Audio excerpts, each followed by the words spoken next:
And so for decades, the industry has told us you can't access the media, you have to pay us. So we just need to get rid of that myth and step into that frequency that we are our number one advocates and that journalists actually want to feature indie brands and people from all walks of life. Because use my CPR pitching method. And this is my method framework for how to structure your pitch. It could be in written form, it could be in DM form, it could be in verbal form. CPR stands for credibility, point of view, and relevance. When your pitch has all three, it's pretty good. It's pretty solid. It has what the journalist needs to know so they can quickly decide, yes, tell me more, or maybe another time. That's really the whole point of writing a pitch. You're not writing the story for the journalist. You're just giving them enough information to give them an idea that you have enough to say that they can say, tell me more. The CPR method is a value-driven way to start a conversation. You're not shoving your brochure down their throat. You're saying, here's what people are looking for and here's a solution. So from the get-go, it's a value-driven conversation. On this episode of the 2x eCommerce podcast, we're sitting down with PR expert Gloria Chou, who's sharing her insider strategies to help founders like you land top media placements on your own. This is the 2x eCommerce podcast, hosted by Kunle Campbell. If you've ever dreamed of seeing your brand featured on Forbes, the New York Times, or even Vogue without paying sky-high agency fees, you're in the right place.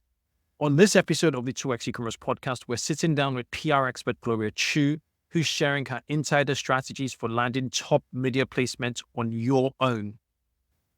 Gloria's CPR pitching method has helped countless founders break into major publications by mastering the art of pitching, identifying the right journalist, and leveraging trends, all without the need for big budget agencies. She also got some free resources to help you get started right away.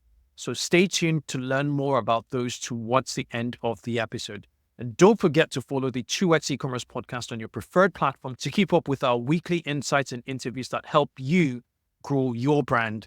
Let's get into it. Hey, Gloria, welcome to the 2x eCommerce podcast. Yay, I'm stoked to be here. Thanks for having me. Amazing. We've had prior conversations and we went quite deep in PR, and I thoroughly enjoyed those conversations we had. But I never really got into your backstory. So please, pretty briefly, could you give me and the audience a bit of a background from you? Yeah, so unlike a lot of PR people, I've never actually worked a day in my life at a PR agency or a marketing agency.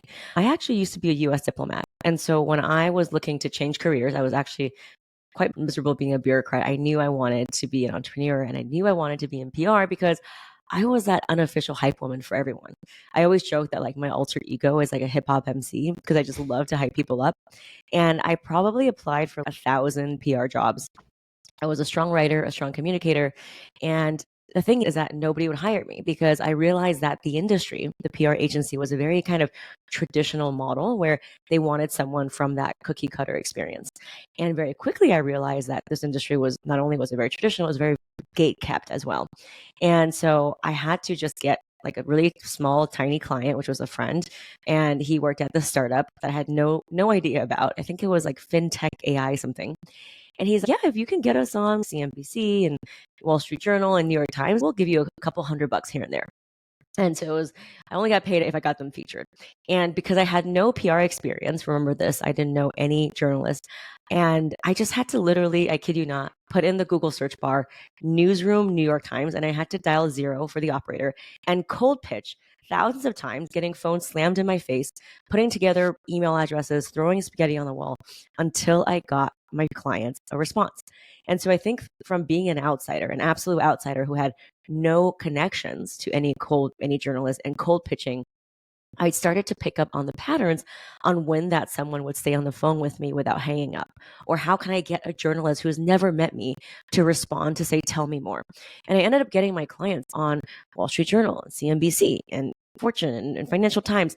And so I now teach this process to make PR accessible for anyone. And my whole thing is you don't need to know the journalist to get featured. You just need to know how to cold pitch. You need to know how to cold pitch. How do you cold pitch? I think there's a mindset part that stops 90% of us. And then there's a tactical part. It's really the mindset part. I think traditionally the industry has told us you cannot pitch to the media because you need to know someone. And that's how they monetize, right? They can charge you exorbitant fees. And that is unaccessible for 90% of small businesses. Retainer prices start at around $5,000 to $10,000 a month. They want you to pay for about 6 months of contracts. And they don't give you any transparency into how they're doing their work.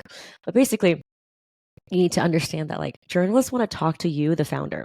So let's remove the middleman and let's just make that process accessible for you. So you need to believe that they do. Second thing is that they absolutely do accept cold pitches. This is how the news and the cookie crumbles. If the journalist only featured big box brands, they would probably lose their credibility very quickly. And so for decades, the industry has told us you can't access the media, you have to pay us. So we just need to get rid of that myth and step into that frequency that we are our number one advocates and that journalists actually want to feature indie brands and people from all walks of life. That's the main one. Now let's talk about how you actually do your own PR, because that is your key to not paying for an agency, to not paying for ads, and to just keep getting that sustained traffic SEO. PR is very simple. Don't let anyone tell you it's not. PR is writing a pitch and sending it to the right person. And if you can combine those two things and repeat it in a system in your business, you are getting that sustained visibility all year round. We can go into kind of the who's and the how's, but that's really it. It's writing a pitch and knowing who to send it to. Boom, there you go.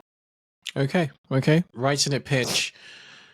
You talked about, you just made a point around losing credibility from like media agencies, or actually the media actually losing credibility off the back of just featuring bigger companies and bigger personalities. What from like D2C founders or e-commerce founders listening to this who have brands, what do journalists and media outlets want to see? What are the key features they say, okay, this makes sense, I want to have that initial conversation after they've pitched? What are the characteristic features they really want to see from a small business owner? Yeah. And this is the thing that we're not taught, and it's totally normal, right? As a D2C founder, you're not taught this. Don't be ashamed or feel like there's something wrong with you. You just simply don't have access to that information. And that's why this conversation exists. So for all the times that I just literally, I kid you not, just putting words together and throwing spaghetti at the wall, I came up with my CPR pitching formula. But at a 20,000 foot level, we need to understand that the journalist is not your customer. The journalist is not going to buy from you. So the more that you put on your marketing hat, which we all do as founders, the more we explain our benefits and features and why you should buy this, the more the journalist is going to simply say, okay, why don't you buy an ad? I will transfer you to the ads department.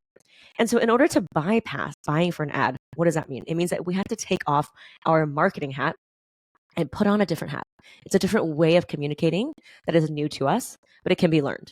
And that way of communicating is communicating by leading with the relevance, the season, the time, the trend, what consumers want. And so it's a different way of writing that we're not used to. And you can do it in a way that I've packaged it in my CPR framework, which is that we need to present something that is timely for that season. A lot of times we are giving the journalists a brochure of all of our products. That is the quickest way to get your email thrown in the trash. What we want to do is to pick out the one or two great items that's going to solve a seasonal or relevant problem for this time, this snapshot in time. So let's say if you are pitching for Q4, the holiday gift guides, think in terms of winter, think in terms of bundles, think in terms of stocking stuffers. What are the items that are good for under $20 versus what are the ones that could be categorized for a more of a premium gift guide?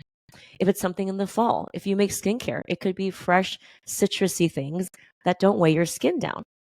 If you are in fitness, it could be something for new year, new you. What are the great routines that you can have for your at-home Pilates routine, right? If you are someone who travels a lot or you make travel accessories, think about the one or two items that's great for spring break, or maybe it's for a summer season. So do you see where I'm getting at here? Yeah. It's about picking the right things for that time. And so that's like the big piece of it is we have to pitch for that season. Another way. Sorry, go for it. Another way you can pitch is for trends. So remember the show The Bear on HBO, or White Lotus on HBO, or The Bear. And so these are really popular shows. A lot of times you can pitch just for the pop culture place that we're in. So you can pitch for something that's like, we have someone who makes swimwear, and the pitch I wrote for her was how to pick the best swimsuit for your White Lotus Italian vacation, because White Lotus was filmed in Italy and everybody was going to Italy. Right now we're having a big Taylor Swift moment. So if you make apparel that is very like girl power, maybe something with pink, it could be something like best items to wear to your next Taylor Swift concert. Yeah. So that's how you can get creative around it. Remember our chat in May, earlier this season, episode 33, with Sam Piliero about scaling from $1 to $10 million with Google Ads? If you're already using reviews but feel like you're not getting enough, there's a faster way. With Reviews.io's Review Booster, you can collect reviews not only from new customers but also from past customers, so you're not waiting around for fresh orders to start building trust. So all you need to do is upload a list of customer details, and Reviews.io will handle the rest, automatically sending out review requests with customized email invitations. This means that you can get more reviews on your site quickly, helping boost your credibility. One of my personal favorite ways to extend the reach of our reviews is through their review management feature. It allows us to distribute reviews to third-party platforms like Trustpilot or Facebook. You can either send 100% of your reviews there, or let Reviews.io automatically spread them based on where you need the most visibility. It's a smart way to amplify your brand's presence across multiple channels and build trust with potential customers. And if you're stuck in a long-term contract with another provider like Yotpo or Kendo, Lux, or Stamped, Reviews.io makes switching easy for listeners of the 2x eCommerce podcast with their contract buyout program. There's no need to overpay for a service that isn't delivering the results you expect. Reviews.io will buy out your current contract and offer flexible, no commitment monthly plans so you can switch today without the hassle of being locked in. So ready to make your reviews work harder for your business? Get 10% off your first year with Reviews.io by mentioning 2x eCommerce when you sign up. New customers only. Terms and conditions apply. Remember our chat in May, earlier this season, episode 33, with Sam Piliero about scaling from $1 to $10 million with Google Ads? If you're already using reviews but feel like you're not getting enough, there's a faster way. With Reviews.io's Review Booster, you can collect reviews not only from new customers but also from past customers, so you're not waiting around for fresh orders to start building trust. So all you need to do is upload a list of customer details, and Reviews.io will handle the rest, automatically sending out review requests with customized email invitations. This means that you can get more reviews on your site quickly, helping boost your credibility. One of my personal favorite ways to extend the reach of our reviews is through their review management feature. It allows us to distribute reviews to third-party platforms like Trustpilot or Facebook. You can either send 100% of your reviews there, or let Reviews.io automatically spread them based on where you need the most visibility. It's a smart way to amplify your brand's presence across multiple channels and build trust with potential customers. And if you're stuck in a long-term contract with another provider like Yotpo or Kendo, Lux, or Stamped, Reviews.io makes switching easy for listeners of the 2x eCommerce podcast with their contract buyout program. There's no need to overpay for a service that isn't delivering the results you expect. Reviews.io will buy out your current contract and offer flexible, no commitment monthly plans so you can switch today without the hassle of being locked in. So ready to make your reviews work harder for your business? Get 10% off your first year with Reviews.io by mentioning 2x eCommerce when you sign up. New customers only. Terms and conditions apply. Yeah. Seasonality and trends, riding off trends, seem to be really good. And they also seem to be sustained ways of continuously getting PR and exposure for products within your portfolio, because seasons always come. And if what you offer actually align with the seasons, then you have a better chance, I believe. Now, how do you figure out who to pitch to? We figured out the what, but who do you? There's so much going on. There's so many journalist Yeah. databases. There's so much going on. How do you figure that out? Yeah, let's wrap this up with the what to pitch, right? So I have my CPR framework, which puts everything very neatly in a structure because we all tend to blabble on and make that email an unofficial, unpublished biography. And that is very unattractive. So how do we make it concise? How do we make it specific without attaching a brochure? Use my CPR pitching method. And this is my method framework for how to structure your pitch. It could be in written form, it could be in DM form, it could be in verbal form. CPR stands for credibility, point of view, and relevance. When your pitch has all three, it's pretty good. It's pretty solid. It has what the journalist needs to know so they can quickly decide, yes, tell me more, or maybe another time. That's really the whole point of writing a pitch. You're not writing the story for the journalist. You're just giving them enough information to give them an idea that you have enough to say that they can say, tell me more. And so this is how it generally looks like in a pitch. So we all start with the subject line. That's very important to getting your email open. The subject line should not say your name, your company name, or the word pitch in it. That is irrelevant, and they're probably going to throw it in the trash. What you want to do for the subject line is it almost should read like an article title. For example, best vegan cruelty-free skincare minis, stocking stuffers under $15. You see how that's specific, and it tells them exactly what category to write for.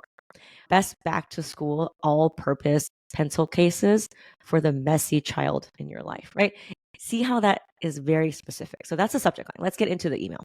Using my CPR method, I like to start with R for relevance. Why? Because you're capturing the journalist at the get-go and you're competing for their attention. So you have to start with the relevance. So the relevance is usually as consumers are looking for XYZ gifts this season, right? You see how that paints the relevance, whether it's back to school, whether it's cold, whether it's for her, for him, whatever that is. And then that's the relevance. And then you go into P as in point of view. It's usually 3 bullet points. So it could be 3 reasons why your skincare minis are the best. It could be 3 trends that you're seeing. And under one of those trends, you could talk about your product. Always list where you can get your product, where it's shipped, and the price. And you can put a hyperlink. This is very important if you want to get your product featured, because these are the important essential information that the journalist will need to know to decide whether or not to feature you, especially for the gift guides, right? Where does it ship? Where it's available? Is it on Amazon? Is it on your website? Is it at Macy's? And also the price. And then you conclude with C as in credibility. And it doesn't have to be this, you have a lot of features. It could simply be you are someone who created this formula with your daughter, your mom and daughter duo, and you made this eczema cream because your daughter was struggling with eczema. Or it could be that you've been featured at your local, whatever, right? So that's how you would conclude it. And how I like to end the email, instead of in desperation of please feature us because we don't have money to pay for an ad, it's simply, I'm happy to talk more about these trends. I'm happy to maybe send you a sample, and here's how I can be reached. Now, be careful about samples. You have a lot of quote unquote wannabe influencers who will take all your free samples and never promise a thing. So make sure that your samples are low cost to you and that it's at a credible outlet. A lot of journalists actually don't need samples. You'd be surprised. If you have an affiliate link, put that in there too. Here's my affiliate link. It could be a skim links or whatever. Journalism is going towards where they do want to have affiliate links, so that definitely does help you. And then you simply put, here's how I can be reached, put your phone number, call or text. That's it. You see how easy and clean that is? And one more thing, you can put in one photo, no more than one, of an image of your product. Don't make it super big size. It's going to go trigger their spam filter. And if they want to find out more, just simply hyperlink. But don't attach big files. Don't attach your brochure. Don't attach your slide deck. Interesting. Super interesting. So you're pitching like it was an article, and you don't necessarily want to mention your company or your name. It's just like this. You are mentioning it in the pitch, but not in the subject line. Okay, not in the subject line. Okay. So when you're thinking about the subject line, you're thinking about a hook. Like, yeah, you're thinking about it. Almost should read like a title of an article. Interesting. And then the body really just shows relevance on, okay, it is winter now, and this is the collection, this is why it's great. And yeah, okay. Okay, that's super, super interesting. Yeah. Now, there are obviously two types of publications, right? Or in my head, there might be more. There are publications like your Cosmopolitan, Housekeeping, and all of that stuff, showcase products, experiences, and the like. And then there are other also publications which would be normal newspapers, INC, Financial Times, that feature stories, like entrepreneurial stories. There's one open now that's sort of commentating Kim Kardashian's skims on the Financial Times that I'm reading now. It's one of these really super long FT Weekend articles. Obviously, the public, I know this for sure, they have an affinity for zero to hero stories. Is there how would you recommend entrepreneurs who've made decent progress? Say you've gone 0 to 7 figures through like a TikTok page in 2 months. That's noteworthy. How would you pitch it? Would you pitch it that way too? What are your thoughts here? So I think at any one time, if you have a physical product, you will always have those two simultaneous angles that you can pitch.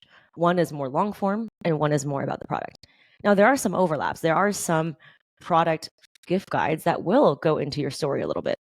So it could be about best Black owned businesses who have like beauty brands, right? So there are some different stories like that.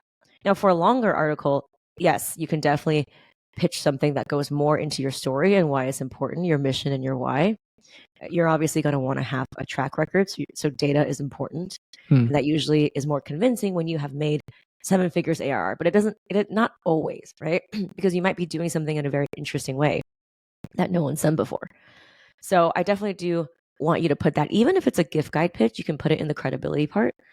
Just put two or three sentences on why your formulation is very different, and maybe a little bit about your story, your reason, your why. And also don't forget about there's local TV, and that's great too. It's because who doesn't love a hometown hero story, right? Yeah. Especially if you have a local charity, if you give back, or if you've done something locally. Another thing is podcasts, right? We're listening to a podcast right now. It's a great way to get people to convert, to buy into your mission. It's a much higher buyer intent when people have listened to you for 30 minutes. They're obviously invested. So that's when you can also pitch not just about your product, but more about the struggles and obstacles that you had to overcome and how you can be of value to that podcast host. I pitched you to be on this podcast, and it's similar to the CPR method, but instead of the 3 points on why my product is great for the season, I simply pitched 5 questions I can answer on your podcast. So it's something similar for sure. Yeah, and in your pitch, if you don't mind my sharing, the subject line read like an article. The free PR method that garnered 1 billion organic views. It's okay. I want to read more. And that in of itself could be you're essentially selling the future, because I could use that as the headline for this episode. Yeah. Interesting. Think one step further, right? I think a lot of times we're just thinking about selling our product, but I didn't even tell you in that pitch that I have a PR program. It was all value. And I started with relevance. Hey, we're in Q4 and your audience are looking for ways to get more eyeballs on their products, not through the traditional ways of ads or social media. And so that's my relevance. And then I went into like my 5, questions about the who, what, when, where, why of organic PR. And then I concluded with the fact that I've been on many podcasts and I'm really happy to share this and my reason and my why. Okay. Boom. Interesting. Earlier on, you mentioned the fact that you create an affiliate link is it for the journalist or for the publication? Yeah. So if you're pitching for a product specific gift guide, and if you have an affiliate kind of structure set up, a lot of journalists and magazines now do that, where it's a win for both you and them. So if they feature you and people click and buy, then they get a certain percentage. So you could set that up on your own internal interface, or you can go to a website like a Skim Links and set that up. So that's optional. I don't think it's mandatory, but I do see a lot of publications going that way, in that direction. Okay. And then one big question which I'm facing now is time is quite limited. We have so many commitments as founders. How much time would you need to set aside? Would a listener need to set aside to do PR on their own? Yeah. I will say it's not about adding it to the plate, but making it a foundation. And I'll tell you why. PR is the only thing out of all of your marketing activities that gets you SEO, traffic, sales, and authority. You cannot get SEO with anything else, and you can't get that authority with ads and social media. So for me, it's one of the most highest value work that you can do as a CEO. And I would rather get one gift guide, get in front of tens of thousands of people, and then repost it onto my social media. I would rather get onto one podcast, establish that credibility, and then repurpose that one podcast into 20 different pieces of content, reels, audiograms, quotes, carousels. Do you see where I'm getting with this? Blogs, newsletters. So it's really about rethinking what we do with our time, because we all just have 24 hours in a day. I always say even Beyonce only has 24 hours in a day. So it's about working smarter and not harder. And so that brings me to my next point is you can very easily allocate 15 minutes a day to connect with 10 journalists, and then you spend another 15 minutes writing your pitch. Once you master how to write a pitch, you become great at this style of writing. You can repurpose it for any season and get featured all year round, because the structure of the CPR doesn't change. You're just swapping out Valentine's Day with Mother's Day, right? It's the same, but you have to learn how to speak in this way to get a win. And so the upside for me of spending a little bit of time up front, but then getting featured in a Oprah's favorite things is tremendous, as opposed to spending 3 months on social media trying to get in front of the followers who may or may not ever buy from you. So it's a mindset shift, and it's something that we're not taught because, again, the agencies make it very inaccessible, and that's why they charge these high prices. And I want to answer your question about, now that we talked about what to pitch, let's go and talk about who to pitch, right? Because PR, if we want to do it ourselves and be our own advocates, it's writing a pitch and sending it out. So we talked about writing a pitch using the CPR method. Let's talk about who to send it to. Now, obviously, in my program, we have a database of 100,000 journalists, but you can start to populate your own media list. And here's the trick about knowing who to send it to. Don't send it to the info@forbes.com or media@buzzfeed.com. That's an internet black hole. No one's going to read that inbox. What you want to do is find the journalist who writes for your specific topic or beat. So if you make something that's like a consumer tech, right? It's probably going to be the consumer tech writer. If you make something that is like fashion apparel, probably going to the fashion, commerce, or shopping editor.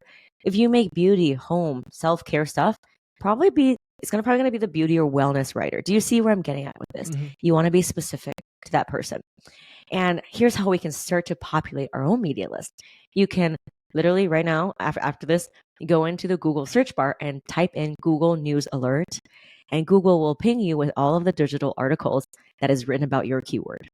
And you can just simply copy and paste the journalist's first and last name and their email, because it's all public information, into an Excel spreadsheet. And you can have an ever-growing list. Another thing you can do is sign up for HARO, which stands for Help a Reporter Out, as a source. And you will get pinged the hundreds of different articles that journalists are writing every day, looking for a very specific type of person to interview. And if you fit the bill, then you can very well respond to that. You can also go on Twitter or LinkedIn and follow hashtags like Journal Request, which is journalists looking for last minute interviews for people to interview. And if you fit that demographic, then you should respond to that. Those are a very grassroots way of doing it.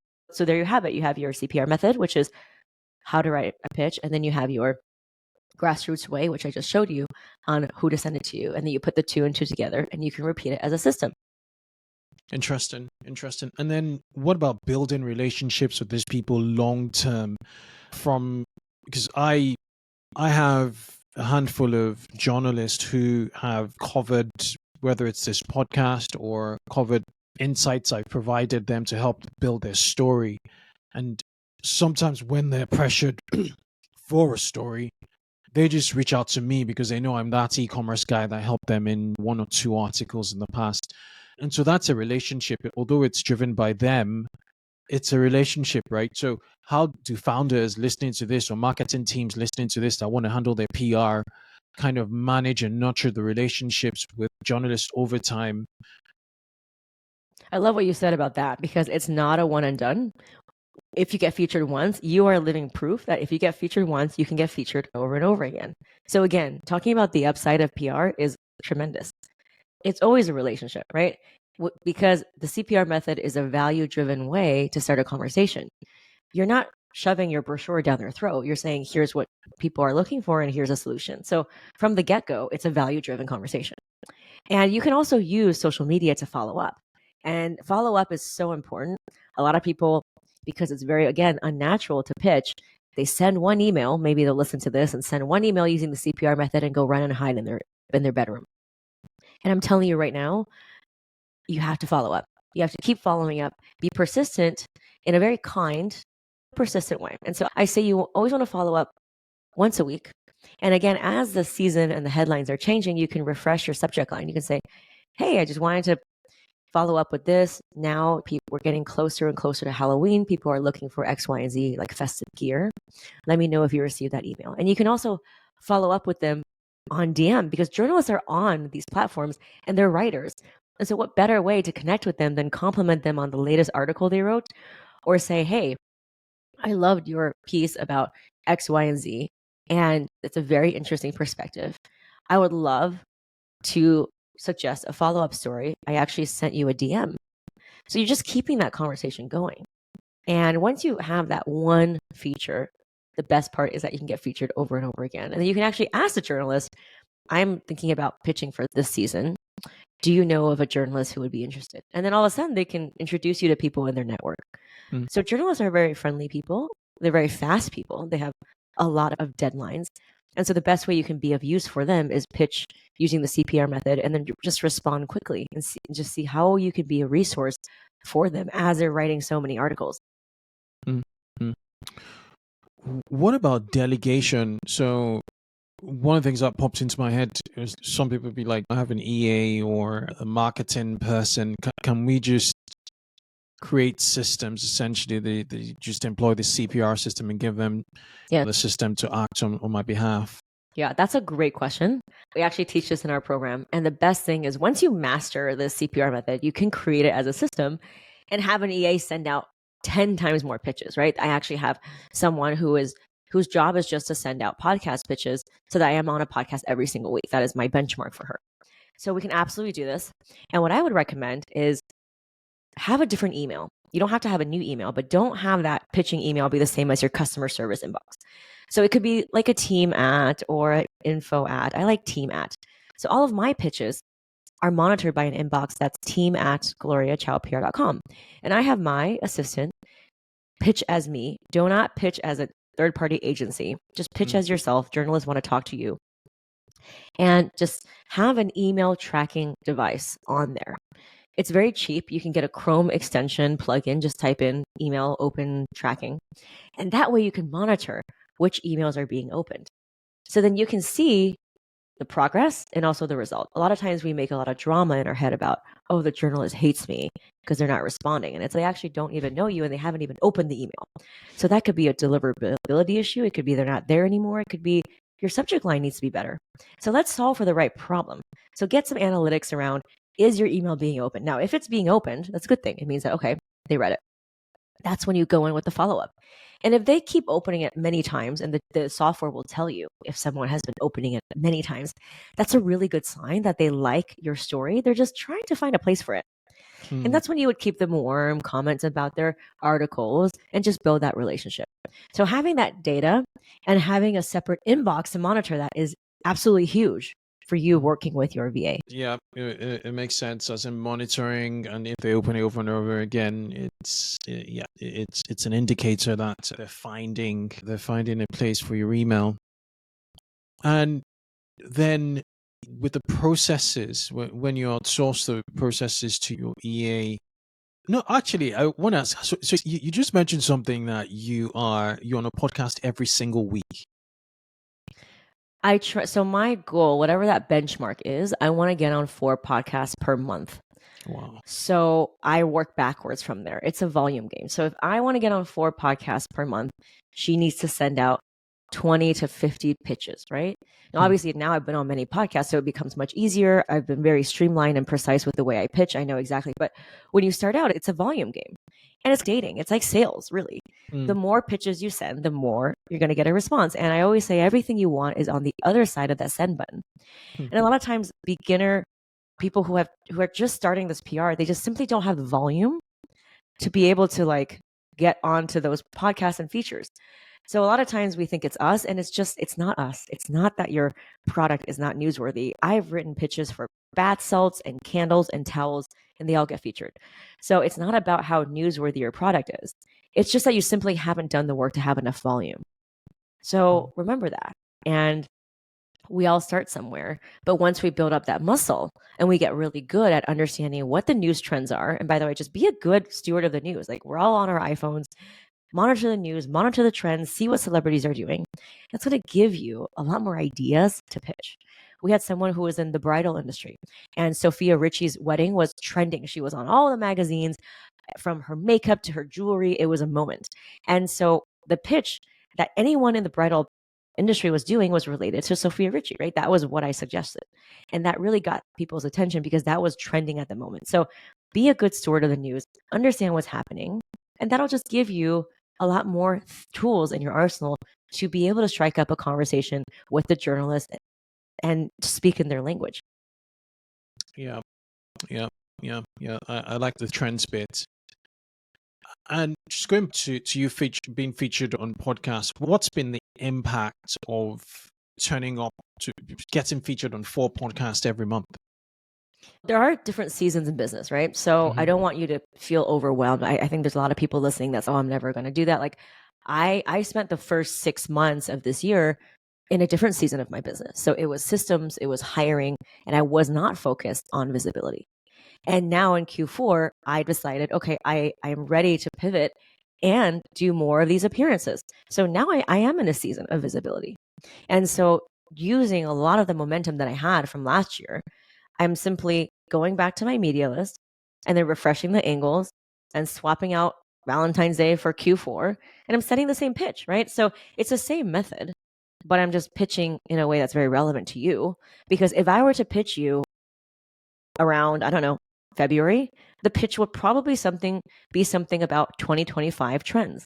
It would probably not be about gift guides. But it's the same CPR method. I'm just refreshing the relevancy. And so now that I am deciding to pitch, I am pitching for this season, which is, what do your audience want? How can I be of value to them? And how I can be of value is that I know right now is a shopping season and they're all trying to get more sales. So how do we take advantage of that customer sales season? Yeah. The reason I asked is there's been a phenomenal rise of like founder-led brands, and some of the most impressive founders I've had on this podcast, that's e-commerce founders, have a similar sort of mission with you in regards to the podcast appearance. So they're very focused on getting more, accumulating more podcast appearance, not necessarily to sell more products, although that's going to be the final outcome, but to tell their story. And I just wondered what podcasting has in the media type space. So what should listeners who potentially are operators of e-commerce business focus on? Should they focus on product features first, or founder stories? How would you approach it if you were a D2C founder? I would say you want to have both those things. There's so many buckets of visibility, right? You have your gift guides, you have your local, you have your TV, radio, podcast. Like, all of them have SEO, all of them give you traffic. So you want to make sure that you are populating all of those things. You want to check all of those things. But it also depends on the person. So if your people are not watching TV, like, for example, I live in New York City and I don't own a TV, probably don't get on TV. For me, like, my people like to listen to podcasts. And so for me, podcast is a great way to establish my authority in this niche, not only as someone who has a program, but someone who really is a coach, right? And someone who is teaching this. So it really depends on where your audience is. So if you are in fashion, your audience might be, again, they might be on Instagram Live, and certain podcasts for wellness, beauty, trends. And it just depends on where your people are. So do that work. But also know what your style is. Some people don't want to be in front of the camera, and that's okay. We have people who have never once appeared on a single camera, and they got featured in all the gift guides and all the digital things. So just understand your style and don't feel overly pressured that all of a sudden you have to be a TV personality, because that's absolutely not true. Like, I've never been on TV, for example, and I probably won't, because this podcast works really well for me. Yeah. Podcast. Yeah. Makes sense, Gloria. Okay. And any final aspects of approach to PR we haven't covered on this episode? Now, I know this is a lot. This is a very media episode. Probably people are taking notes. But I want to say that if you're feeling a little bit overwhelmed but excited, that's normal. And the reason why is because for decades, we've been told by the industry that we cannot do our own PR. And so this is a very radical, courageous thing that we're doing, which is stepping into the role of being our number one advocate. So it's going to feel scary. But I promise you, if you just understand that the journalists want to hear from you and that you're not too small to be seen, that everything becomes easier, right? A lot of times we put a lot of obstacles just because we haven't done PR. We just keep doing the same thing, which is posting on social media and spending money on ads, but it doesn't get you the results of what you want to do. So every time you try something new, it's going to be scary, but I promise you it's so worth it. It's going to make you a better communicator. It's going to make you more courageous, and it's going to make you realize, oh my God, I deserve just as much as the big brands to be seen, because it absolutely happens. In my program, most people are very beginner. They have one solopreneur or they're a team of one, and they've gotten featured in all the magazines, being cited alongside the CEO of Tom's Shoes. Like someone was in a Vogue article for the future of sustainable fashion, and she has a little tiny little shop like that she operates like in her house, and it's up. And she was in an article about sustainable beauty in Vogue from the editor at large that wrote it, simply just by pitching. And she was cited alongside $1 million CEO brands.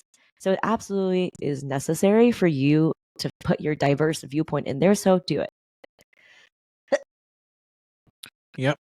You couldn't have said it any better. I've been in situations where we just wonder why we had a pop on sales. You're looking at the Shopify dashboard and you're like wondering, and you're digging and you look at the traffic reports and you realize that your brand has been mentioned in a media outlet, it's been recommended, a particular product has been recommended, or maybe even a forum, and then that just creates that moment of awareness, and it just boosts sales through.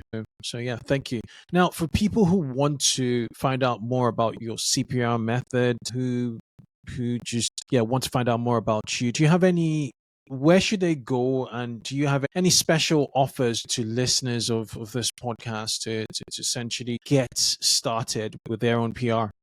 Yeah, I'm all about access. And so my free PR masterclass actually shows you word for word the structure of a CPR pitch that got someone featured on Martha Stewart Living, Apartment Therapy, and dozens of magazines.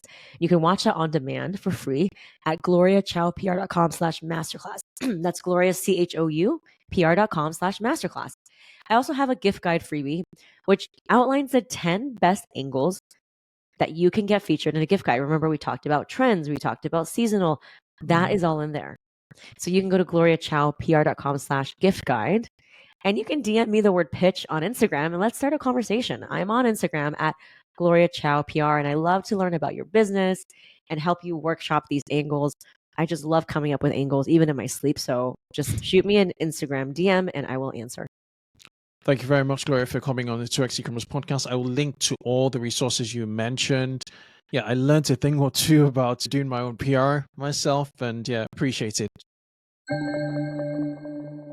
Okay, so thank you for tuning in to this episode of the 2x eCommerce podcast. I hope you enjoyed our conversation with Gloria Chou and picked up valuable steps for handling your own PR. Her CPR pitching framework is a powerful tool, and Gloria's journey shows how anyone can get featured in top publications by using strategy, relevance, and relationship building. As a special bonus, Gloria has shared some fantastic resources for our listeners. Just check out her free PR masterclass on gloriachoupr.com/masterclass. Grab her gift guide freebie at gloriachoupr.com/gift guide. And if you're ready to go deeper, explore her full PR program at getfeaturedaccelerator.com. All these links are shared in the show notes. If this episode has helped you rethink your approach to PR, please subscribe to the 2x eCommerce podcast on your favorite platform. Your support helps us bring more incredible guests and insights. Don't forget to share this episode with your fellow e-commerce founders and operators who could benefit from Gloria's tips. As always, keep pushing the boundaries of your e-commerce growth, and thank you for listening.